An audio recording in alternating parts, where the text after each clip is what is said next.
오늘은 성금요일이죠. 그래서 주님 오늘 오후 3시에 운명하시는 그런 날이어서 오늘은 성금요일이라 그렇게 이야기를 합니다. 오늘은 5번째 메시지 이사야 53장의 말씀을 통해서 예수님의 구속의 드라마, 사실 이 한 장 안에 어떻게 보면 성경 전체가 담겨 있다고 해도 과언이 아니죠. 왜냐하면 성경에서 가장 중요한 포커스는 그리스도시니까요. 그리고 그리스도의 구속, 그 드라마가 전개되는데 이게 창세로부터 타락, 그리고 이제 구속의 드라마인데, 특별히 오늘은 예수님이 십자가에서 하나님의 뜻을 성취하신 말씀을 나누려고 합니다. 예수님이 십자가에서 하나님의 뜻을 성취하셨습니다. 10절에 보시면 여호와께서 그에게 상함을 받게 하시기를 원하사 질고를 당하게 하셨은즉 그의 영혼을 속건제물로 드리기에 이르면 그가 씨를 보게 되며 그의 날은 길 것이요. 이제 그 다음 이 말씀이 중요한데요. 또 그의 손으로 여호와께서 기뻐하시는 뜻을 성취하리로다. 하나님이 기뻐하시는 뜻을 성취한다. 이게 이제 이사야 52장 13절에 나오는 보라 내 종이 형통하리니, 이 이사야 52장 13절에 나와 있는 형통은 바로 하나님의 뜻을 이루는 것을 의미합니다. 하나님의 뜻은 예수님의 십자가를 통해서 성취되었고 그 뜻은 구원이 있습니다. 영혼을 구원하는 것. 예수님은 하나님 아버지의 뜻을 아셨어요. 그리고 그 뜻을 성취하셨죠. 자, 우리가 하나님의 뜻을 안다고 다 순종하는 건 아니잖아요. 하나님의 뜻을 안다고 다 성취하는 건 아니잖아요. 근데 우리 주님은 하나님의 뜻을 알았고 그 뜻 속에 하나님의 기뻐하심이 있는 걸 알았습니다. 그리고 그 뜻을 이루신 분이죠. 요한복음 6장 40절을 보게 되면 내 아버지의 뜻은 내 아들을 보고 믿는 자마다 영생을 얻는 이것이니 마지막 날에 내가 이를 다시 살리리라 하시니라. 이 말씀 속에 영생과 부활이 함께 담겨 있어요. 영생과 부활이.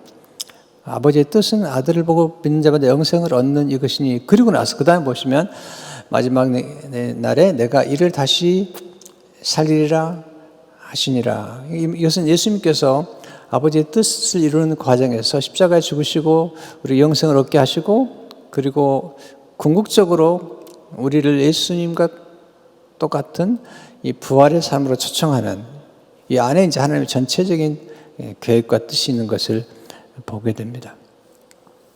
예수님은 영혼을 구원하는 것을 최고의 기쁨으로 여기셨고, 그 영혼을 구원하는 하나님의 뜻을 이룰 때 그것을 양식으로 여기셨어요. 요한복음 4장 13절 보면 예수께서 이르시되 나의 양식은 나를 보내신 이의 뜻을 행하며 그 일을 온전히 이루는 이것이니라. 예수님이 하나님의 뜻을 이루는 것을 음식처럼 여기셨던 것을 보게 됩니다. 뿐만 아니라 그 하나님의 뜻을 이룰 때에 자원해서 기뻐함으로 하나님의 뜻을 행할 때 어떤 분들은 하나님의 뜻을 알아요. 그 뜻을 알면서 행하긴 하는데 그 즐거워하지 않는 것 같아요. 이게 어떤 일을 하더라도 즐겁게 하는 거하고 억지로 하는 거는 큰 차이가 있잖아요. 어릴 적에 심부름을 제 어머님이 시키면 왠지 모르겠어요.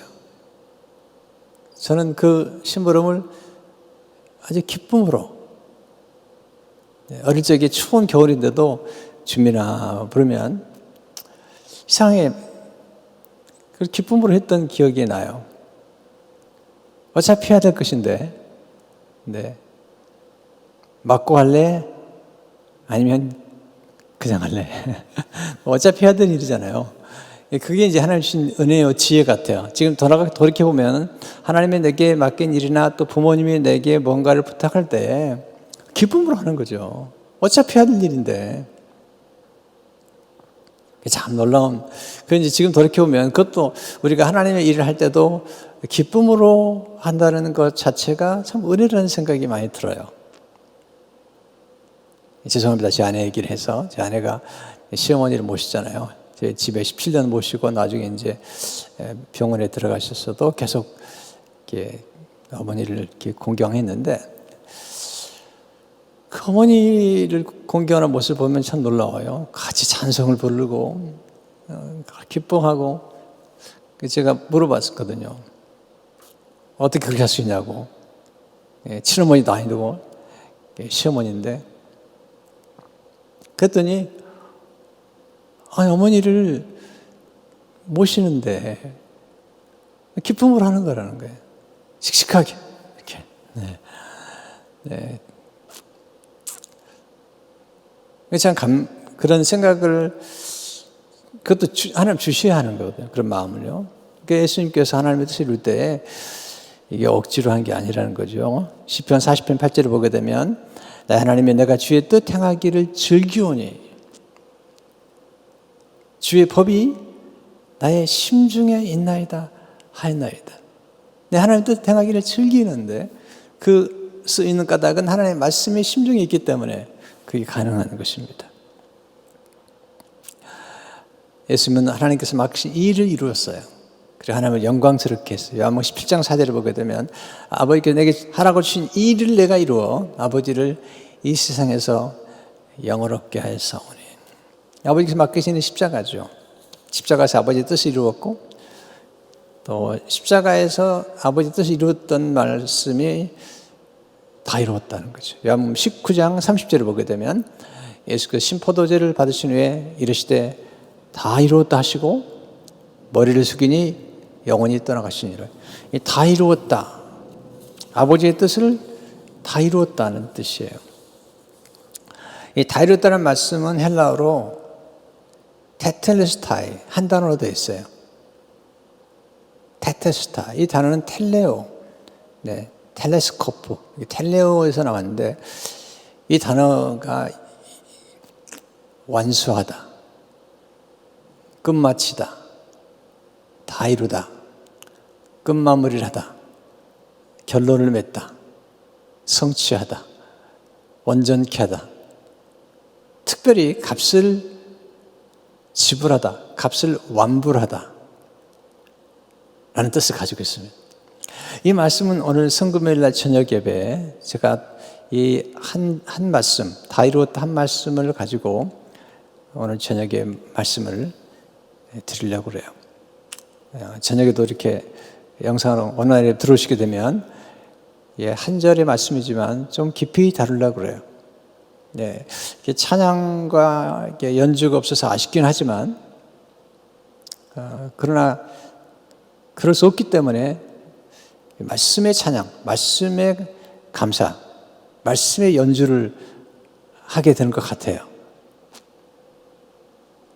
이건 여러 가지 이 똑같이 다 이루었다는 이 단어 텔레스타이, 텔레오라는 단어는 어떤 상업 거래를 하다가 그 거래를 계약을 체결하다, 또는 빚을 다 갚았다, 완불하다, 페이드라는 도장을 딱 찍은, 또는 예술작품을 하다가 예술작품을 내가 다 마쳤다, 그림을 다 그렸고 작곡과 작사를 끝냈고, 이런 거죠. 이런 거.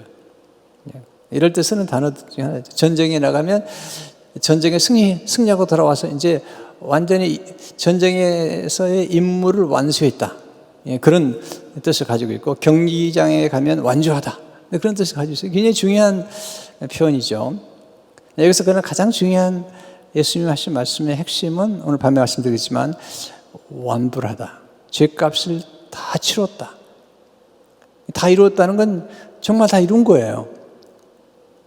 예수님께서 하나님의 아버지의 뜻을 이 땅에 보내신 하나님의 심부름, 미션을 다 이루셨다는 것입니다.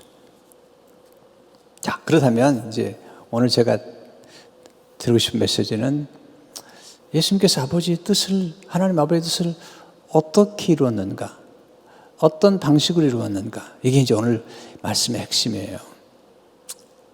네. 아버지의 뜻을 이루면서 막 신경질 부리면서 짜증을 부리면서 그게 아니라는 거예요.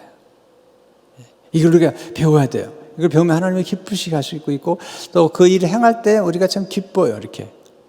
첫째로 예수님은 폭력이 아닌 온유함으로 하나님의 뜻을 이루셨어요. 폭력이 아닌. 네, 오늘 구절을 보시면 그런 강포를 행하지 아니하였고 굉장히 중요한 말씀이에요. 하나님의 뜻을 이루는데 강포, 이 강포란 말은 폭력이에요. 폭력. 강포란 말은 원래 이 모습이 우악스럽고 사나운 것을 뜻하죠. 강은 굳세다, 강하다는 뜻이 있고요. 포라는 한 번의 뜻이 무서운 표현이에요. 사납다, 해치다, 또 갑자기, 급작스럽게. 이 단어가 합해지면 완강하고 포악하고 사나운 것을 의미해요. 하나님은 강포. 이 강포는 남을 폭력을 통해 해치는 것을 의미해요. 네, 또는 착취하는 것. 남을 해치는 것은 하나님 뜻이 아니잖아요. 그러니까 강포는 남의 것을 빼앗는 것, 착취하는 것. 네. 우리가 남의 것을 빼앗았다면 그건 폭력이죠. 뒤에 이제 제가 설명하겠습니다만, 이 석권제물이라는 말은 남의 것을 빼앗는 것에 대한, 착취한 것에 대해서 그 죄에 대해서 드리는 제물 중 하나예요. 다윗이 남의 아내를 빼앗았죠. 그것도 자기의 그 공권력을 가지고, 왕이라는 파워를 가지고 착취한 거죠. 남의 아내를 착취한 거죠. 빼앗은 거죠. 그리고 그 우리아라고 하는 충성심을 빼앗아버린 거죠. 이걸 강포라고 그래요. 포악이라고 그러는 거예요. 그렇게 하나님 잘 믿는 사람 다윗에게도 그런 강포가 있다면 우리 안에도 그게 있다는 걸 알아야 돼요. 조심해야 돼요. 하나님께서 홍수로 전 세상을 멸망시킬 때 그 이유가 무엇인가? 창세기 16장 13절을 보니까 하나님 노아에게 이르시되 모든 혈육 있는 자의 강포가 땅에 가득함으로 그 끝날이 내 앞에 이르렀으니 내가 그들을 땅과 함께 멸하리라. 강포가 땅에 가득하다. 그래서 끝날이 이런 거죠. 여러분, 강포 좋지 않습니다. 폭력 좋지 않습니다. 지금 세상이 너무 폭력적이에요. 언어도 너무 폭언적이에요. 네. 그러면 끝이 보여요. 네. 요즘 집에만 있으니까 이 가정에 부부들이 행복할 것 같은데 부부싸움이 그렇게 많다고 그래요. 가정에서. 그래서 가정 상담하고 가정 폭력 상담하는 거기에 그렇게 전화가 자주 많이 온다고 그러네요. 자, 근데 가정의 문제가 어디서 생기죠? 또 관계의 문제가 어디서 생기죠? 이 강포라는 것은 이런 강포를 행할 때 그때 끝이 보이는 거예요. 행동에서의 강포, 또 언어적인 강포. 제가 늘 강조하지만 늘 존중을 제가 강조하잖아요. 언어적인 존중. 이런 존중이 있을 때에 행복한 거예요. 네. 이게 뭐 친구끼리, 가까운 친구끼리야, 부부끼리, 아니 자식한테, 아니 사위한테. 여러분 그렇게 생각하지 마세요. 우리 언어가 거칠게 나가다 보면 마음도 거칠어지는 거예요. 왜 하나님이 순종하라고 그러겠어요? 여러분, 순종이라는 것은 우리 마음을 굉장히 온유케 만드는 거예요. 따뜻하게 만드는 거예요. 불순종이라는 것은 거역하고 그리고 완고해지는 거예요. 그게 행복이 되진 않아요. 남에게 폭력을 행사하면서 본인이 행복하겠다고요? 그게 사랑이라고요? 그건 사랑이 아니죠. 그건 충동이죠, 충동. 욕정이죠, 욕정. 그걸 누가 사랑이라고 그래요?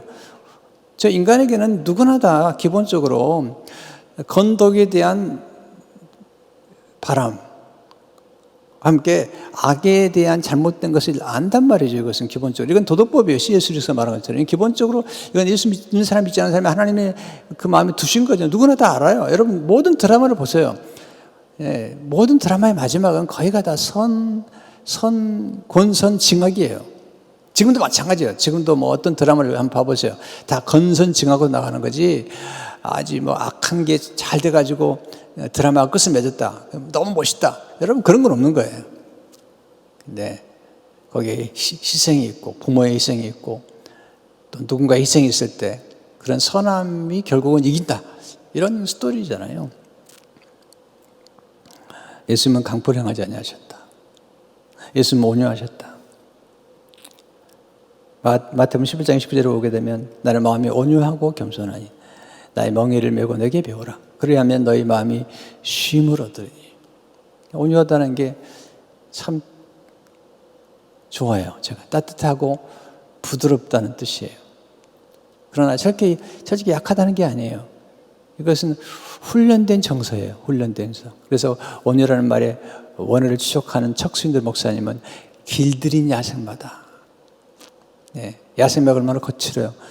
근데 길들였더니 준마가 된 거죠. 우리 마음도 사실 우리 안에 폭력성이 있어요. 왜냐하면 아담의 죄 때문에 우리 마음속에 포악한 그 죄가 점점 거칠어지니까 보세요. 아담이 지은 죄, 아담하고 지은 죄가 바로 3장에서 4장으로 넘어가면서 이게 한 장 넘어갔는데 가인이 아벨을 죽이잖아요. 아니 2장 넘어간 것도 아닙니다. 한 장 넘어갔어요. 그리고 그 한 2장 넘어갔더니 전 세계가 강포로 자처한 거죠. 이 세상은 온유함을 추구하지 않습니다. 폭력적이고. 네. 그런데 하나님은 좋아하지 않거든요. 하나님은 온유를 좋아하세요. 하나님 온유하신 분이세요. 우리는 온유란 성품은 그것도 성령의 감동으로 돼야 돼요. 성령의 열매고 거듭난 사람에게 주어진 열매일 뿐만 아니라 영적인 훈련을 해야 돼요. 내 안에 일어나고 있는 내 안에 있는 폭력성. 왜 사람들이 폭력적인 영화나 폭력적인 게임이나 그런 걸 좋아하죠? 우리 인간 안에 있는 그 폭력에 대한 대리 만족을 하려고 그러는 거예요. 이것은 아담의 죄성입니다. 이것은 마귀가 만들어낸 기질과 성향입니다. 성령께서 주시는 것은 온유입니다. 여러분, 제사장에게 제일 중요한 자기 자질이 뭐죠? 또는 닥터나 또 간호사님들. 네. 이렇게 의료계에 종사하는 분들에게 가장 중요한 게 뭐죠? 또 목회자에게 가장 중요한 게 뭐죠? 긍휼이죠, 긍휼. 불쌍히 여기는 마음. 그게 없으면 사실은 가짜인 거죠. 여러분, 사람을 불쌍히 여기면 절대로 거치게 행동할 수 없어요. 우리가 감정적으로만 대하면 안 돼요. 내가 마음이 싫다고요? 그렇다고 함부로 대하면 안 되죠. 내가 마음에 들지 않든 간에 내가 좋아하든 좋아하지 않든 간에 예수 그리스도의 성령을 받은 우리는 그 성령의 열매로 말미암아서 또 하나님이 성령으로 보인 사랑으로 말미암아서 사랑은 오래 참고 시기하지 아니하며 사랑은 온유하며 이게 우리 안에서 성령의 도우심을 따라서 이게 훈련되는 거예요. 길들인 야생마처럼 훈련되는 것이죠. 그래서 온유한 사람에게 복을 주시는 거예요. 마태복음 5장 5절에 보면 온유한 자는 복이 있나니 그들이 땅을 기업으로 받을 것이며 이 땅을 기업으로 받는다는 말씀은 땅을 다스린다는 거죠. 근데 성경에서 말하는 다스림은 새들을 부르는 게 절대 아닙니다. 성경에서 말하는 다스림은 돌봄입니다. 마치 땅을 만드신 하나님이 창조주 하나님이 자기가 만든 것들을 아주 소중히 돌보시는 것처럼 마치 부모가 자기가 낳은 자녀를 정말 사랑하기 때문에 그 자녀를 돌보는 것처럼 어떤 사업가가 기업을 시작했다면 그 기업을 시작했기 때문에 그 기업을 소중히 여기고 돌보는 것처럼 함부로 하지 않는 거죠. 이게 온유한 자가 땅을 기업으로 신다는 말씀은 뭐냐면 그런 거죠. 그래서 정말 끝까지 지속적으로, 그러니까 폭력적인 사람들은 어떤 때는 잘하는 것 같아요. 이렇게 뭔가 힘이 있기 때문에 뭔가 잘하는 것 같지만, 그러나 끝을 보세요. 결코 좋지 않습니다. 네, 폭력을 행사하거나 폭언 행사하거나 또는 독재하거나 이런 사람들의 종말을 보세요. 좋지 않습니다. 역사를 보시면 압니다. 그는 온유한 자, 마하티마 간디,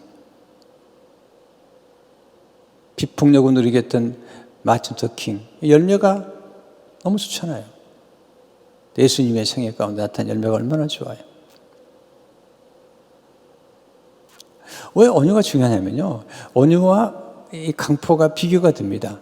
아까 말씀드린 강포라고 할 때 포라는 뜻은 그 속에 급작이 또는 갑자기 이런 뜻이 포함되어 있다고 그랬죠. 그 말은 무엇이냐면 이 강포를 향하는 사람들은 과정을 무시해요.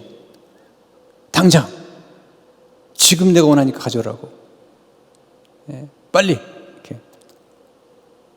그러나 하나님은 그런 분이 아니세요. 온유한다는 것은 인내와 기다림이 있는 거죠. 기다리는 거예요. 과정을 소중히 여기는 거죠. 마귀는 돌로 떡을 만들어내는 거예요. 예수님은 돌로 떡을 만들면 안 된다는 거죠.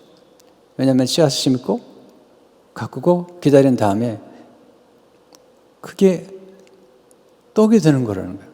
또 떡이 되는 과정에서 이 곡식이 으스러지고 크러쉬 되고 부서지고 고운 가루가 된 다음에 떡이 되는 거예요.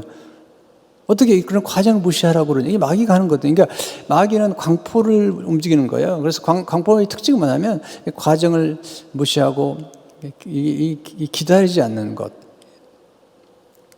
이게 좋은 거 아니거든요. 예수님은 절차와 질서를 아주 소중히 여기시는 분이세요.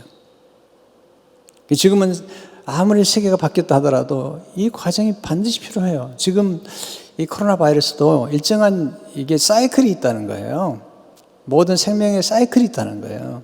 이 코로나 바이러스가 이렇게 창궐 할 때, 또 팬데믹이라고 그러죠. 이런 전염이 창궐할 때 피크를 이뤘다가 이렇게 꺾여지는 게 있다는 거예요. 그러니까 지금 꺾여지는 나라들이 생겼잖아요. 지금 뉴욕만 해도 지금 사망자가 확 늘었지만 전망을 좋게 보는 것은 뭐냐면 확진자가 점점 줄어가는 거예요. 그러니까 지금은 지금 참 정말 죄송하게도 사망자가 이렇게 피크를 올라가지만 이 확진자가 점점 줄고 있다는 거예요. 굉장히 좋은 전망입니다. 그런데 어제 인도네시아에서 목회하는 목사님하고 이렇게 카톡을 줘봤는데 인도네시아는 지금 확산되고 있다는 지금.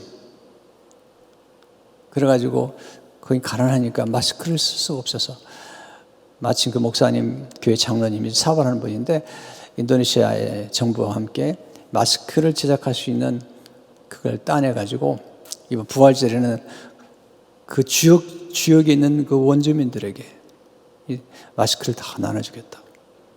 멋있어요. 네. 그렇게 하죠. 그게 훌륭한 장로님이시죠. 그게 훌륭한 교회죠. 지금 마스크보다 더 좋은 선물이 없는 거예요. 한때는 토일렛 페이퍼가. 지금 마스크보다 더 좋은 선물이 없는 거예요. 그러나 코로나 바이러스 끝나면 그 다음에 그게 좋은 선물이 될 필요가 없어요. 항상 어떤 선물이든지 어떤 도움이든지 때가 맞아요. 적합해야 돼요. 옥합을 깨트린 여자는 많았을지 모르지만 예수님이 십자가를 지기 전에 깨트린 그 옥합이 진짜인 거예요. 왜? 타이밍 is everything. 모든 것은. 섬김도 타이밍 있는 거죠. 도움도 타이밍 있는 거죠. 저희 교회가 화장지를 하고 세정제를 이웃에 있는 분들에게 나눠드렸어요. 여러분 옛날에 화장지하고 세정제를 나눠드렸어 봐요. 뭘 고맙다고 생각하겠어요? 그런데 아니 이분들 나눠드렸더니 그분 인스타그램이나 뭐 이런 데 올린 거예요. 이분들이. 우리가 뭐 그걸 알려고 한 것도 아닌데 올려가지고 알리게 된 거예요. 시의원 사무실까지 알게 된 거예요. 어떤 분은 천사가 왔다고 생각했다는 거예요. 어떤 분은 울었다는 거예요.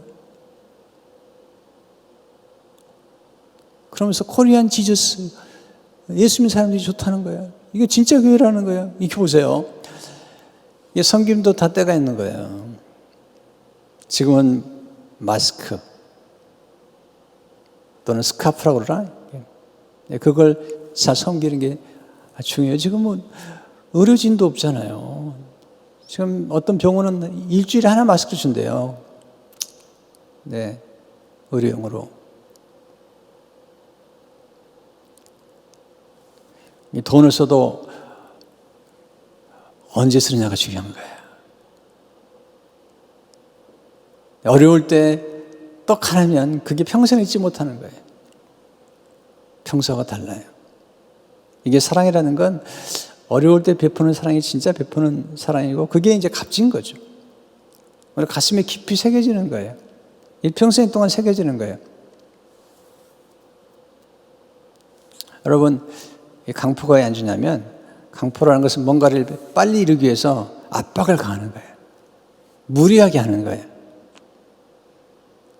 언니는 그렇지 않습니다. 기다리고 또 기다리고. 네. 좀 불편하죠. 그러나 예수님 그 과정을 거치는 거예요. 다 거치는 거예요.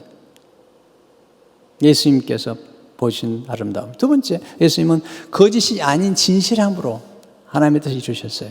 그대로 보면 그 입에 거짓이 없었으나, 예수님은 거짓이 없는 분이에요. 거짓말을 알지도 못하는 분이세요. 예수님은 진리죠. 진실이라는 거예요.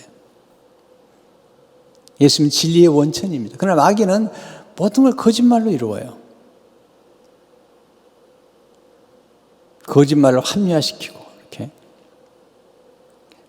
예수님께서 마귀를 거짓의 아비라고 그러잖아요. 요한복음 8장 44절을 보니까 너희 아비 마귀에서 났으니 너희 아비의 욕심대로 너희도 행하고자 하느니라. 그는 처음부터 살인한 자요. 진리가 그릇 없으므로 그 진리에 서지 못하고 거짓을 말할 때마다 제 것으로 말하니 이는 그가 거짓말쟁이요 거짓의 아비가 되었습니다. 세상은 진리를 좋아하지 않아요. 왜냐하면 거짓의 영에 사로잡혔기 때문에 그래요. 요한복음 8장 45절을 보니까 내가 진리를 말하면 너희가 나를 믿지 아니하도다. 아니, 진리를 말하는데 안 믿는 거예요. 여러분, 거짓은 우리를 더럽히지만 진리는 우리를 거룩하게 만들죠. 요한복음 17장 17절을 보게 되면 그들을 진리로 거룩하게 하옵소서. 아버지의 말씀은 진리이다. 거룩은 얼마나 아름답습니까? 하나님, 우리가 진실하고 거룩하기를 원했어요. 이게 하나님의 뜻이에요. 하나님의 뜻은 이것이 너희의 거룩함이니라. 네. 거룩은 우리를 아름답게 만들고, 네, 깨끗한 쓸모 있는 그릇으로, 쓰임받기 합당한 그릇으로 만들어주고, 우리 삶을 유쾌하게 하고 가정을 지켜주고 공동체를 지켜주는 거예요. 진실은 충성을 의미합니다. 성실함. 예수님 보시면 충성되잖아요. 예수님 이름 자체가 진실할 뿐만 아니라 예수님을 진실한 분이라고 말하고 있어요. 요한계시록 37절에 보니까 빌라델비아 교회의 사자에게 편지하라. 거룩하고 진실하사 다윗의 열쇠를 가지신 이 곧 열만 다섯. 거룩하고 진실하사. 요한계시록 19장 11절에 보니까 그 이름은 충신과 진실이라. 이름이 진실이에요. 이름이 충신이에요. 여러분, 어떤 사람이 진실하다는 거 어떻게 알 수 있죠? 간단하죠. 충성된지 진실한지. 남이 맡겨준 걸 자기 것처럼, 아니 자기 것 이상으로 열심히 하는 사람. 성경 보세요. 하나님 쓰신 인물들은 다 자기 게 아닌 남의 거죠. 다윗은 아버지의 양을, 모세도 이드로의 양을, 베드로도 예수님의 양을. 제가 목회하면서 가장 생각하는 거예요. 예수님 베드로에게, 베드로야 너의 양을 아니라 내 양, 예수님의 양을 먹이라. 제가 목회하면서 왜 두려운 마음으로, 경외하는 마음으로 목회하냐면 뭐냐면, 교회는 주님의 교회라는 것이죠. 성도 여러분들은 내 양이 아니에요. 주님이 내게 맡기신 주님의 양이기 때문에 제가 함부로 할 수 없는 거예요. 최선을 다해서 내 양을 먹이라고 말씀하시고, 최선을 다해서 먹이는 게, 일자는 먹이는 거죠. 말씀으로 먹이는 거고, 또 음식으로 먹이는 거고, 또 먹이면 돌봄이잖아요. 여러분이 잘 성장할 수 있도록, 그리스도의 제자로 성장할 수 있도록 우리 동역자들과 함께 여러분들을 섬기는 거죠. 예수님은 죽기까지 충성하셨어요. 그렇게 함으로써 하나님의 뜻이 이루어졌던 거죠. 세 번째, 예수님은 자신을 속건제물로 드리심으로 하나님의 뜻을 이루셨어요. 10절을 보시면 여호와께서 그에게 상함을 받게 하시기를 원하사 질고를 당하게 하셨은즉 그의 영혼을 속건제물로 드리게 이르면, 이 속건제물의 이러면 이것도 죄는 죄를 속하는 속죄. 여러분, 제물 가운데 하목제물은 하목을 위한 거죠. 번제제나 속죄제는 속죄를 위한 거죠. 속건제도 사실은 속죄제예요. 네. 근데 이것은 속건제는 어떤 성물, 하나님과로 구별된 어떤 성물에 대한 죄를 범하게 되면 그 죄를 속하기 위해서 드린 제물이 속건제물이에요. 레위기 15장 14절 16절을 보게 되면 여호와께서 모세에게 말씀하시되 누구든지 여호와의 성물에 대하여 부지 중에 범죄하였으면 여호와께 속건제물을 드리되 내가 지정한 가치를 따라 성소의 세겔로 몇 세겔 은혜 상당한 흠없는 순양을 양떼 중에서 끌어다가 속건제로 드려서 성물에 대한 잘못을 보상하되 그래서 5분의 1을 더하여 제사장에게 줄 것이요 제사장은 그 속건제 순양으로 그리하여 속죄한즉 그가 사함을 받으리라. 어떤 성물에 대해서 취했을 경우에 5분의 1을 더해가지고 드리는데 그때도 대신 죽는 게 있잖아요. 여러분, 죄란 하나님의 거룩을 범하는 것이에요. 네, 거룩한 것이다. 성물을 범한 것. 죄란 하나님께 속한 성물을 범하는 것이죠. 예수님은 죄인을 거룩하게 만드시기 위해 속건제물을 오셨어요.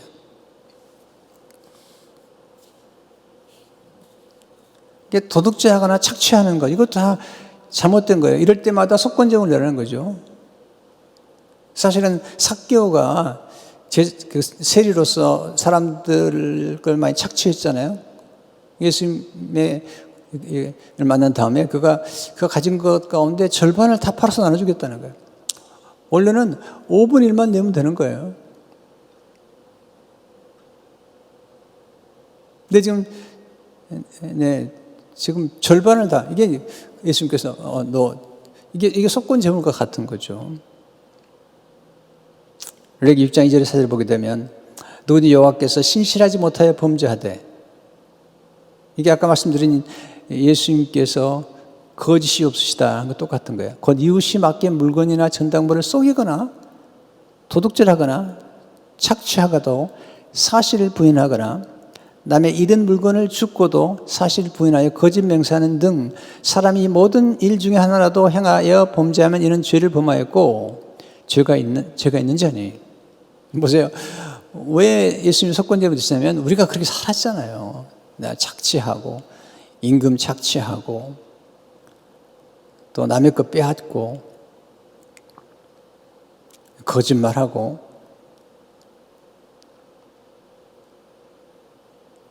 여러분, 이 속건제물에 대해서 몇 가지 중요하냐면요, 성경은 이거예요. 성경은 뭐냐면 모든 게 하나님께 속했다는 거예요. 이거 하나님의 주권이에요. 그래서 제가 성경을 읽다가 제일 이해하지 못했던 부분은 뭐냐면 시편 51편 4절의 말씀이에요. 이게 다윗이 밧세바를 범하고 우리아를 범한 다음에 이렇게 얘기해요. 내가 죽기만 범죄하여 주의 목전에 악을 행하였사오니 주께서 말씀하실 때 의로우시다 하고 주께서 심판하실 때 순전하시다 하리이다. 이거 자기 회개의 죄를 고백하면서 내가 죽기만 범죄했다는 건데 이거 이해가 안 됐다는 거죠. 아니, 본인이 밧세바를 범하고 간음죄를 지고 그리고 우리아를 죽였는데 왜 죽기만 범죄했다고 얘기하는 거예요? 왜 그런지 아세요? 여러분, 모든 게 하나님께 속해 있거든요. 우리가 자녀를 잘못 양육하잖아요. 그런 죽게 범죄하는 거예요. 왜냐하면 그 자녀가 우리 게 아니잖아요. 하나님 우리에게 맡기신 거거든요. 우리가 이웃에게 부실을 범했잖아요.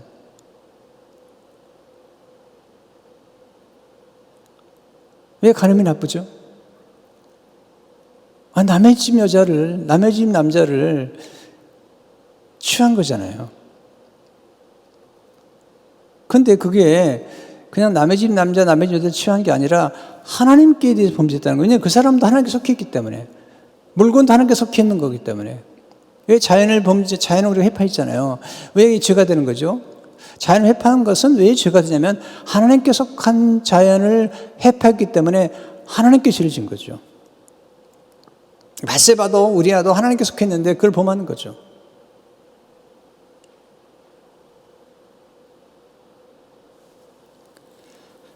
물론 다윗이 회개할 때 하나님께만 회개한 게 아니지만, 그러나 그런 것은 뭐를 의미하냐면 하나님께 속한 모든 것들에 대한, 그러니까 예수님께서 하나님께 속해 있는 모든 것들에 대한 남의 걸 빼앗았거나 착취했을 경우에 그것에 대한 죄를 대신 담당하시고 십자가를 지신 거예요.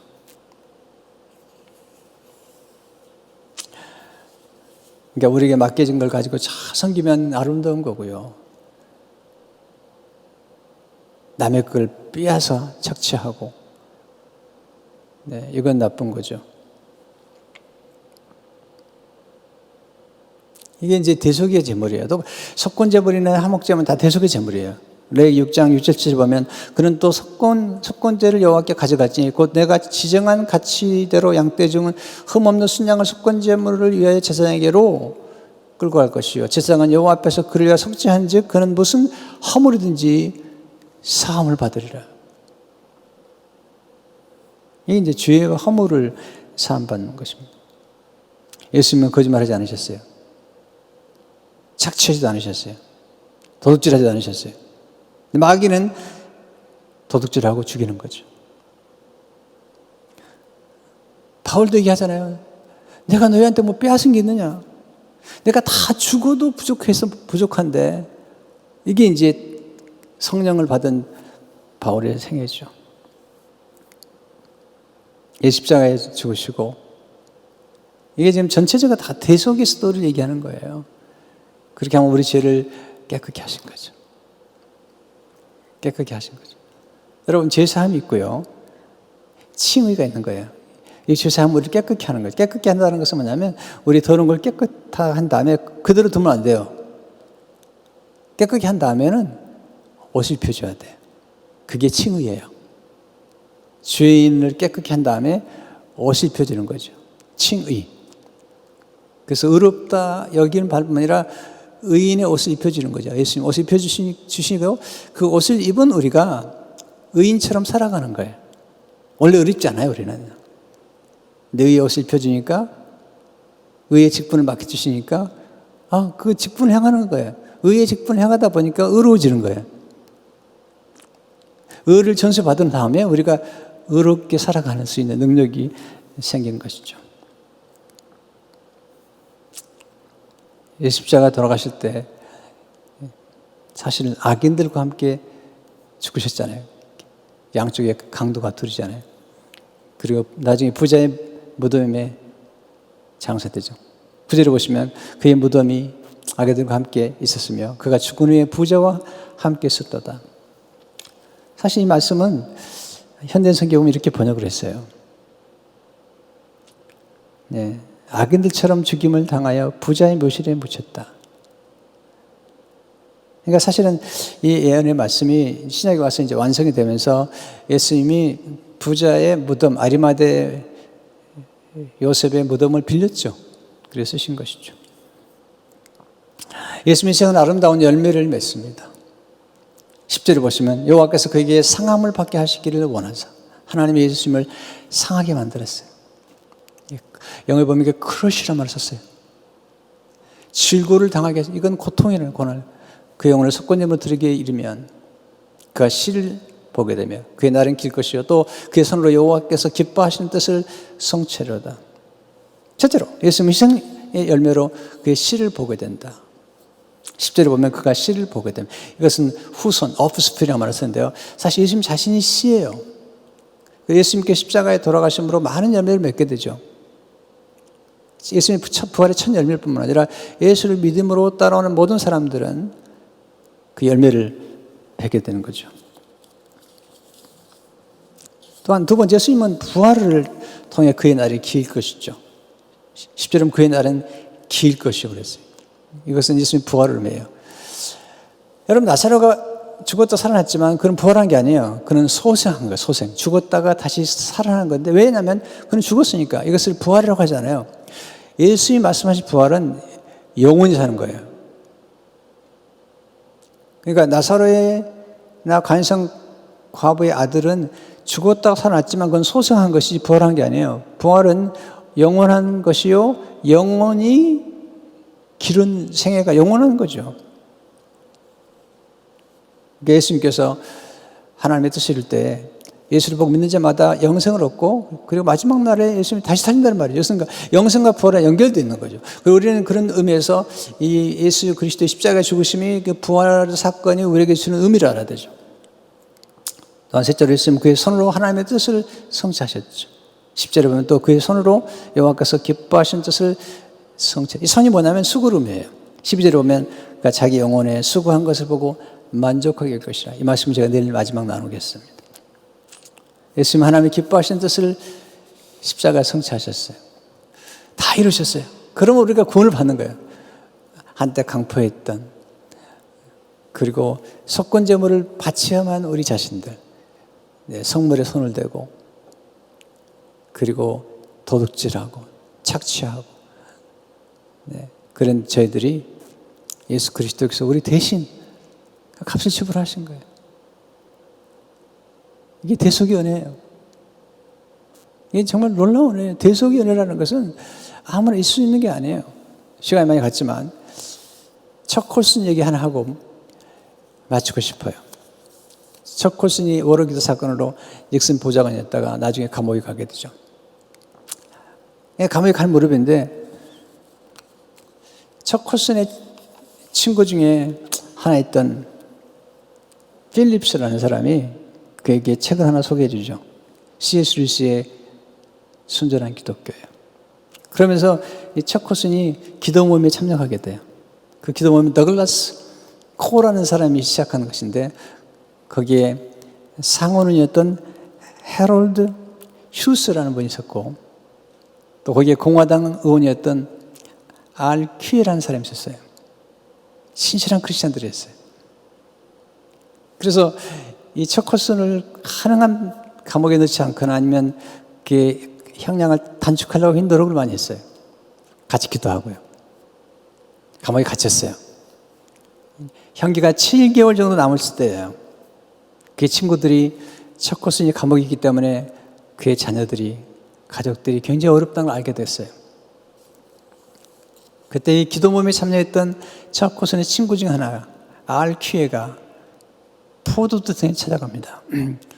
그리고 과거 역사의 법 중에 인노선트맨, 죄 없는 사람이 대신 어느 정도 죄를 살아주는, 형기를 살아주는 그런 법이 있다는 것을 알게 돼요. 그래서 그 얘기가 전달이 됩니다. 결국 성사는 안 됐어요. 왜냐하면 세상 법은 그걸 인정하지 않아요. 세상 입법자는 반드시 아들이 죄를 져서 죽였으면 아들이 죽게 되지 아버지가 대신 들어갈 수는 없어요. 세상 허락하잖아요. 그러나 하나님 아버지는 그 대속 은혜를 허락하셨고 그 대속자로 예수님을 보내신 거예요. 거기서 척 콜슨이 복음을 깨달아요. 내가 받을 형을 대신 살아주겠다는 친구가 있다니. 그분은 예수님이시다. 그래서 나중에 척 콜슨이 교도소 선교를 하죠. 이게 구속의 은혜라는 거예요. 하나님의 뜻은 그렇게 이루어진 거죠. 하나님의 뜻은 아들을 통해서 우리를 대신 대속자로 내어놓으셨어요. 그리고 대속의 은혜를 허락해 주셨어요. 그럼 세상 법정은 안 된다니까요. 세상 입법자들은 반드시 빚을 대신 갚아주는 건 허락을 해요. 그러나 형벌을 대신 살아주는 것은 허락하지 않아요. 그런데 하나님은 허락하신 거예요. 유일하게 누구에게? 독생하신 예수님에게. 그래서 십자가에 대신 죽도록 해주시고 대속자로 예수님을 보내신 거죠.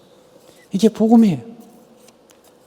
이 복음을 받은 우리가 이제는 강포를 행하지 아니하고 진실하게 살며 완벽할 수는 없지만 아직도 우리는 인간이기 때문에 그러나 성령 안에서 온유하려고 그리고 진실하려고 노력하는 이런 삶이 복음의 메시지인 거죠. 이 말씀대로 우리 하나님의 뜻을 이룰 때 폭력적으로 하지 말고 네, 거짓말로 하지 말고 진실하게 온유함으로 예수님이 속건제물이 되신 것처럼 우리도 그렇게 되면 우리는 수고한 것에 대한 열매를 본다는 것입니다.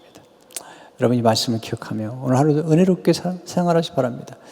그리고 이 말씀에 감사하며 오늘 성금요일을 보낼 때 나를 위해서 대신 십자가에 죽으신 예수님을 깊이 묵상하며 하루 살아가는 여러분 되시기를 바랍니다. 자, 오늘 저녁에는 우리가 성금요일 예배로 영상으로 드리겠고요. 온라인으로. 내일 마지막 새벽이에요. 많이 참석하시면 좋겠어요. 직접 오진 않더라도요. 그렇게 기도해 주시면 좋겠다 생각이 많이 들어요. 또 우리 오영래 사모님 모친께서 한국에 수천하셔서 코로나 브라이스 때문에 갈 수가 없어요. 그래서 우리가 목회자 몇 사람 모여서 추모 예배를 드리게 돼요. 7시 기도해 주시고 또 만나시면 격려해 주시면 좋겠어요. 제가 기도하고 마무리하겠습니다. 기도하겠습니다.